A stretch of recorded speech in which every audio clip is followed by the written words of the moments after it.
Welcome back. Today we will take a brief look at assessment and grading. Our primary text today will be information from Formative Assessment and Standards-Based Grading, Classroom Strategy Series by Robert J. Marzano. Formative assessment has become very popular in the last decade. It's typically contrasted with summative assessment in that summative assessments are employed at the end of the instructional episode, while formative assessments are used while instruction is occurring. Susan Bookard in 2004 explained that formative assessment means information is gathered and reported for use in the development of knowledge and skills, while summative assessment means that the information has been gathered and reported for use in judging the outcome of that development. Another note about formative assessment is that formative assessment is intimately tied to formal and informal processes that take place within the classroom. Review, information gathered and reported for use in the development of knowledge and skills is formative. Formal and informal processes within the classroom. Formative assessment is ongoing. And formative assessment is more reliable when learning progressions and clear goals are identified.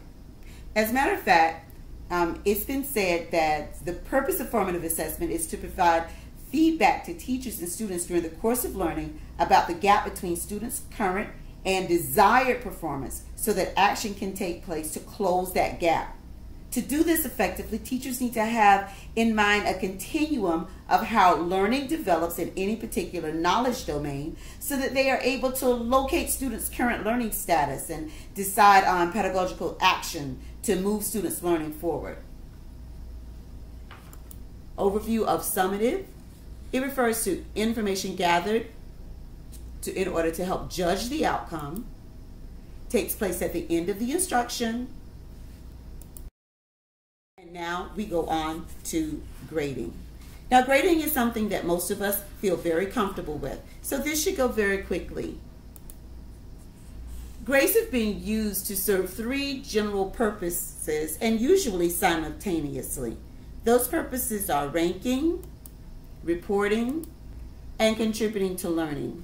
And when we talk about ranking, we're referring to sorting students into those eligible for higher education and usually those not eligible for higher education. However, class ranking also takes place within the classroom, and grades are used in order to judge that.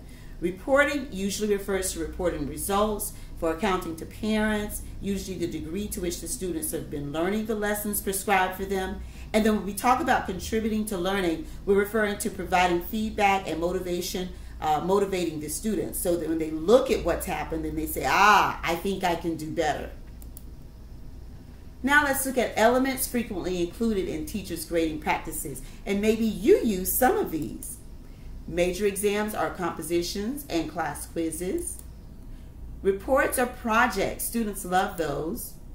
Student portfolios. And I encourage you to use more of student portfolios within your classroom.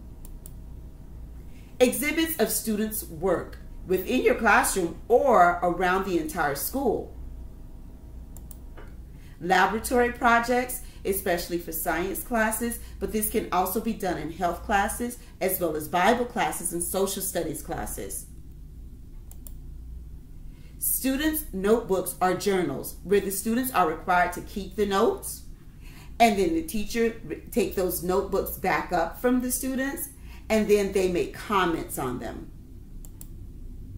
Classroom observations, where the teacher actually walks around, or in some cases will stand up front and will be observing exactly what the students are doing, and the teacher is taking notes on what the students are doing. We have oral presentations, speaks for itself. Homework completion. Remember that when students are given homework, that you must collect the homework, and the students need to know that the homework must count. Homework quality, not just that they did the homework, but how well they did the homework. Class participation, work habits, and neatness. This is not just something where you are necessarily, where the students believe, oh, well, I don't have to participate in class because she's always going to call on the same person, or I don't have to make sure that my desk is in order. Oh, yeah, work habits, participation, raising your hand, getting involved, all those are definitely related to grading, and the student needs to know that the teacher cares about all of it. How much effort do they put forth? And attendance. Some people believe that, well, it doesn't matter how many days I miss as long as I get all the work done. And even parents will say, well, Johnny's going to be absent because we're going away for a family trip. Can you just give me all of the work? Emphasize to parents that attendance is important. Punctuality of assignments, not just turning the assignments in, but whether or not they were turned in on time. Class behavior or attitude, as well as the progress that's been made during the entire time that the child has been in the class. Now we continue with grading, and we're looking at norm reference grading. Now again, we come back to this class rankings, okay? Now, while few, if any, grade schemes currently in place use a strict norm reference grading approach, we can see some of it in class rankings as well as grading on a curve. Now, class rankings is as we've talked about already, is referred to the standing of a child within the class, and usually this determines how much scholarship money is going to be given out, or what kind of grades are going to determine where someone is going to be placed within the class during the school year, at the end of the school year, or even at the end of the high school or college experience. And then, of course, we know grading on a curve doesn't take place so much in the elementary classroom, but when a teacher grades on the curve, he or she gives the highest grade to the student who performed the best on an assessment, and then gives every other student a grade by ranking his or her performance accordingly. Be careful of the grading on the curve, though. And then there's something called self-reference grading. Self-reference grading occurs in relation to one's own past performance. Proponents say that it may reduce competition in the classroom and may serve to motivate students. Probably a good example of self-reference grading would be portfolio use, because you're grading the portfolios or assessing your portfolios based on how much the student has improved over time. Then there's standards-based grading. Grading that references student achievements to specific topics within each subject area is growing in popularity. This is called standards-based grading, and many consider this method to be the most appropriate method of grading. Where there is interest in this system, however, there is quite a bit of poor practice on top of considerable confusion about its defining characteristics. Now, you can go to Marzano 2006 talking about standards-based grading. The term was popularized back in 1993. And since then it's become kind of popular to define it, but the scheme has its roots in a report that was given by the National Assessment of Educational Progress. Now let's look at some types of classroom assessment. There are three basic types that we refer to: obtrusive assessments, and inobtrusive assessments. And some of the other categories that we've talked about can fit into any one of the three that we're going to look at. So there's the obtrusive assessment, where instruction stops while the student takes the assessment. Now, obtrusive assessment, the most common type is a pen and paper test or quiz, where you don't do anything else while the students are taking the assessment. And also obtrusive, where instruction stops, could be demonstrations and performances. Here's an example of obtrusive assessments that's not pen and paper tests. A language arts teacher might want to assess the student's ability to write a persuasive paper. The teacher assigns students a task of identifying a claim about a topic of their choice and supporting that claim with appropriate facts and qualifiers. Or maybe in a science class or a health class, to assess the student's understanding of systems of the human body, the teacher provides them with a blank outline of the human body. And then the teacher asks them to graphically locate the heart, the lungs, the liver, and so on. Or maybe in social studies, to assess the student's knowledge of the United States geography, the teacher provides a blank map of the country, and students must write in the names of as many states as they can within an allotted time.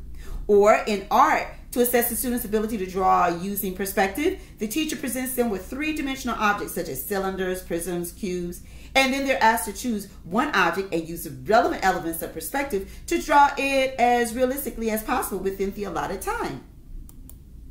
Now, the second one we want to look at is unobtrusive. Now, unobtrusive assessments do not interrupt the flow of instruction. And they can be more easily, though, applied to maybe a skill, a strategy, process, or a procedure.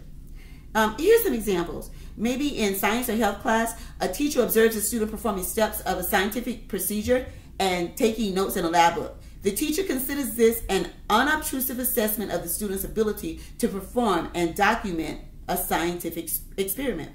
Or in social studies, a teacher observes a student identifying on a map of the city where his or her house is located. The teacher considers this an unobtrusive assessment of the student's ability to read a map because of observation. And maybe in almost any other subject, it's where the teacher is observing maybe the student role-playing a part or something like that, or creating a character, okay? So anything where the teacher is observing it or where the instruction continues.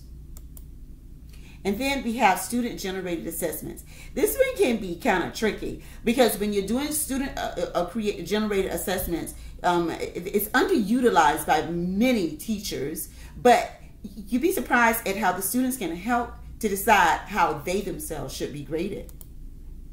The students generate assessment ideas themselves, but we want to guide them though through the process of utilizing obtrusive techniques, because instruction must end so that this can take place.